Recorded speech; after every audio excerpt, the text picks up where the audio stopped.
Olá, pessoal.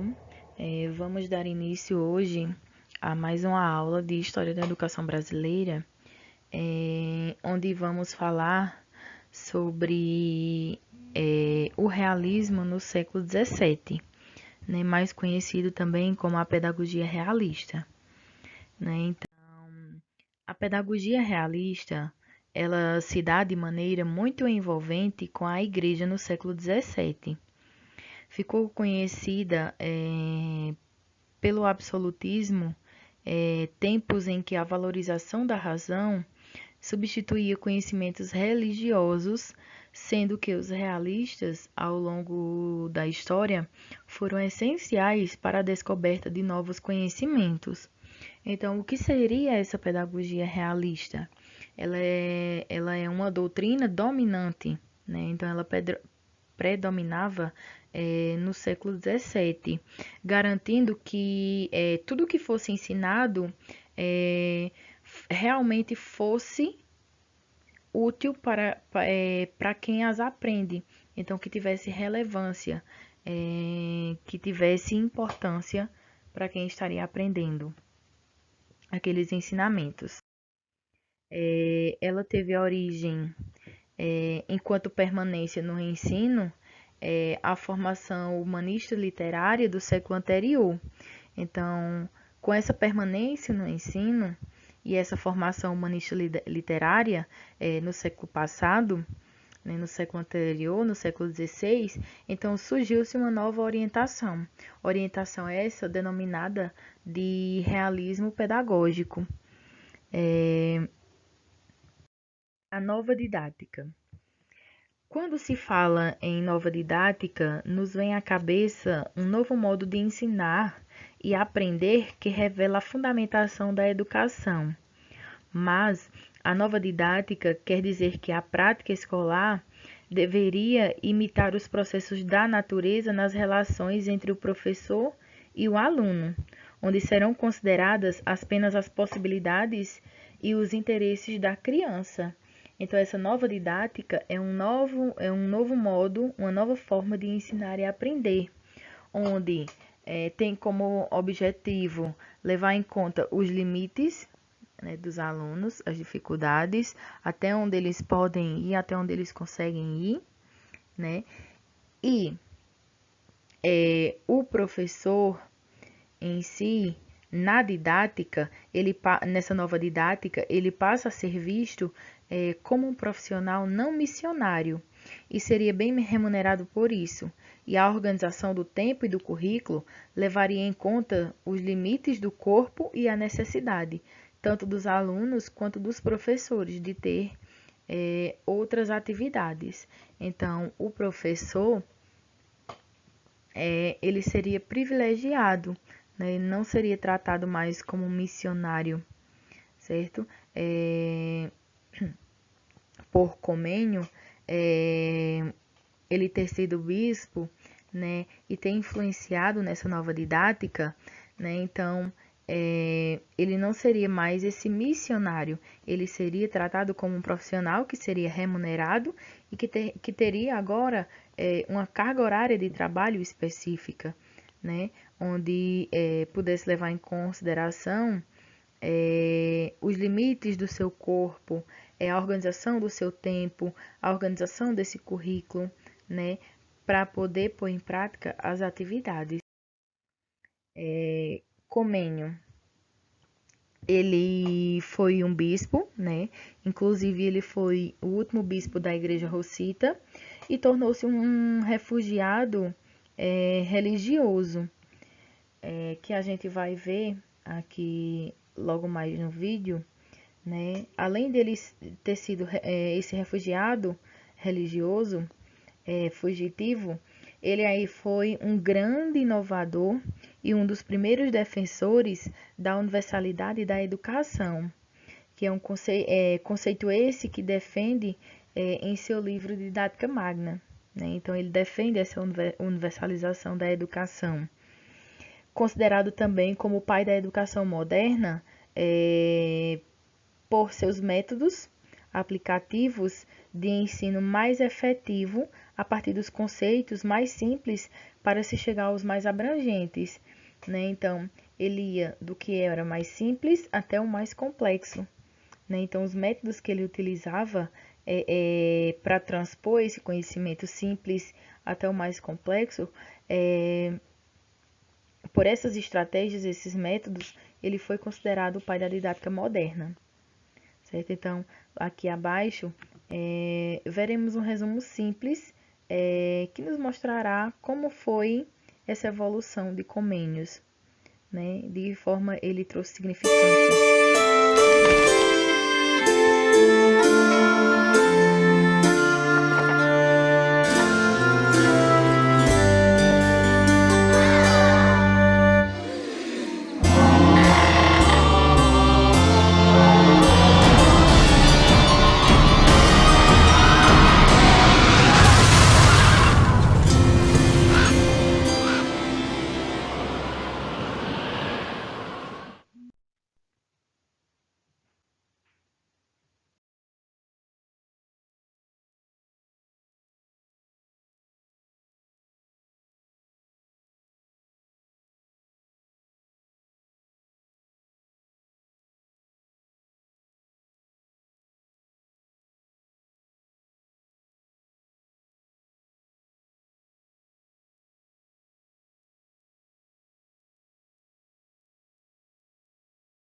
O racionalismo de Descartes.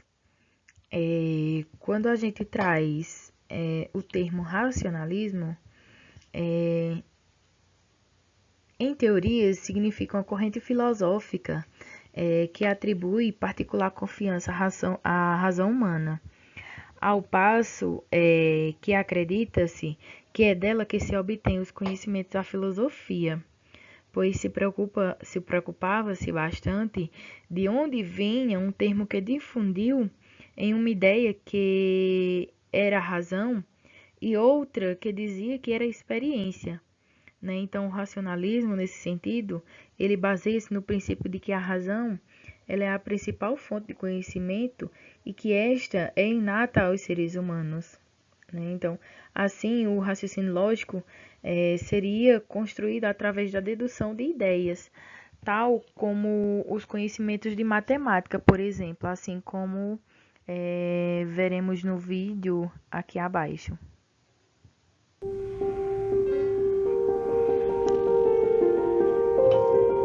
Será que todas as coisas que já penetraram em minha mente não são mais verdadeiras que as ilusões dos meus sonhos? Ou talvez toda a minha vida seja algum tipo de sonho, incluindo a crença de que tenho um corpo?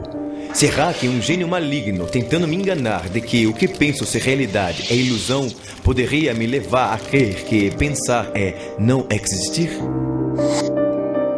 Nas primeiras décadas do século XVII, essas e centenas de outras perguntas faziam parte do cotidiano e do método investigativo do filósofo francês René Descartes. Penso, logo existo, disse ele. Com o exercício da subjetividade e a confiança na razão, Descartes revolucionou o pensamento filosófico e científico, até então subordinado à autoridade da Igreja, à escolástica e aos líderes políticos ditos escolhidos por Deus.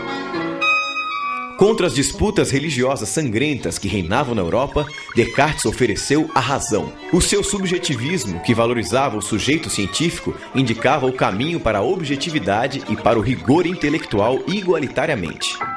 Ele colocou ao alcance de todos as ferramentas para a descoberta da verdade. Sua tese mais importante foi propor que cada um pensasse por si mesmo. A autoridade da filosofia passou a se fundar não mais nas escrituras ou nos sábios, mas na mente do filósofo. Esse paradoxo da objetividade dentro da subjetividade, com a exigência da certeza e a isenção da dúvida, para o êxito da investigação científica, inaugurou um novo estágio no pensamento filosófico, motivo pelo qual Descartes é considerado o pai da filosofia moderna. René Descartes, ou Renato Cartesius, como ele se assinava em latim, nasceu em 1596 na pequena La Haye, na França. De família aristocrática, órfão de mãe, estudou interno no colégio jesuíta La Flèche e formou-se em Direito. E acabou se alistando como voluntário militar na Guerra dos 30 Anos no exército de Maurício de Nassau. Morou na Holanda mais de 20 anos e faleceu em Estocolmo como mestre de filosofia da rainha Cristina da Suécia, pouco antes de completar 54 anos.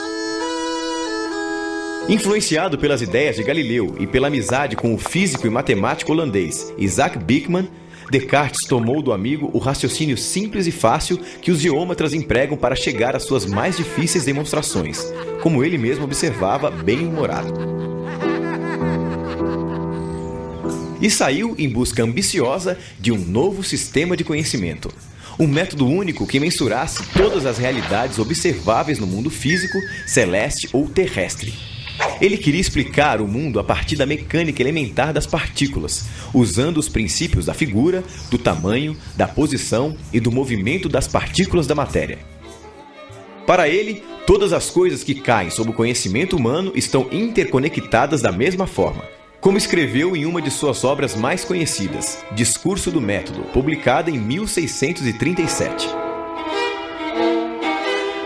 O modelo matemático do sonho de Descartes abarcava todos os saberes em uma só unidade. Tanto que ele criou a metáfora de uma árvore do conhecimento, onde o tronco era a física, sustentando todas as ciências com o seu raciocínio analítico. Na busca da premissa da evidência, Descartes propunha o exercício da dúvida metódica, radical, hiperbólica como método até o nível do absurdo, quando a própria dúvida forneceria então a verdade indubitável. O primeiro era nunca aceitar coisa alguma por verdadeira, sem que a conhecesse evidentemente como tal, quer dizer, evitar cuidadosamente a precipitação e a prevenção, e não aceitar nada nos meus juízos, senão o que se me apresentasse tão clara e distintamente ao meu espírito que eu não tivesse nenhuma ocasião de o colocar em dúvida. Depois de eleger a evidência, Descartes sugeria dividir em partes tantas quantas necessárias para a análise. E então colocar os conhecimentos em uma certa ordem, dos mais simples aos mais complexos. Era a ordenação. E o último, fazer sempre enumerações completas e revisões gerais para nada omitir. A concepção de mundo e de homem de Descartes se baseava no que ficou conhecido como dualismo cartesiano.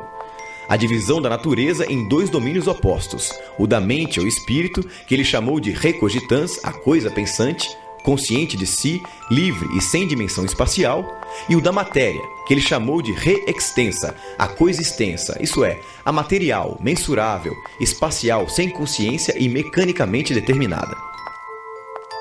Deus, para Descartes, representava a ponte entre o mundo subjetivo do pensamento e o mundo objetivo da verdade científica. A mente e a matéria são criações de Deus, um ser perfeito e legitimador das evidências verdadeiras da razão. Quando a razão atinge a ideia clara e distinta, fala por Deus, seu autor primeiro.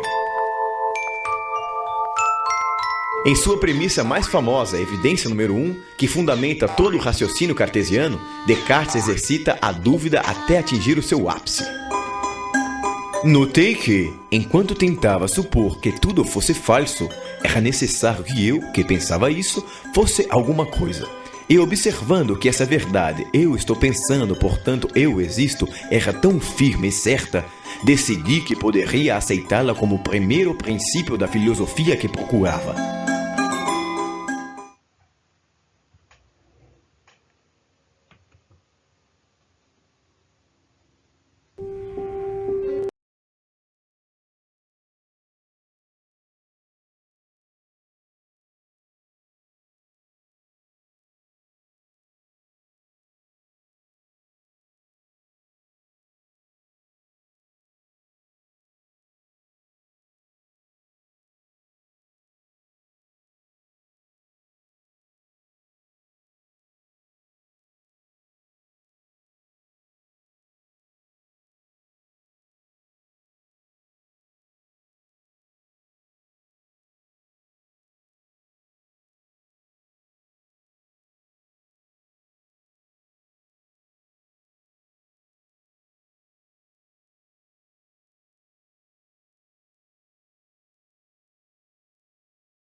Bom, vimos um pouco das teorias de Descartes e a gente parte para a proposta de racionalismo e empirismo, né? Então, justamente desse ponto de partida para o conhecimento, onde é a própria experiência, né? Então, é algo que é posto em prática e essa percepção sensorial, ela é sujeita a erros. Então, ao contrário do racionalismo, que é basicamente a razão, a corrente filosófica empirista, ela prega que é o ponto de partida para os conhecimentos, é a própria experiência. Os defensores do racionalismo dizem que o empirismo ele é duvidoso pelo fato que a experiência de cada um decorre da percepção sensorial, né, a qual muitas vezes ela é sujeitada a erros, né? Então, às vezes quando estamos lá pondo em prática, acontece falhas, né? Então, para o racionalismo, como ele é basicamente focado na razão, então, e o empirismo é a prática, é a experiência, né? Então, eles se contradizem é, no ponto de partida em que leva em consideração o conhecimento que é a própria experiência, certo? Então, espero que vocês tenham compreendido e por hoje é só e até a nossa próxima aula.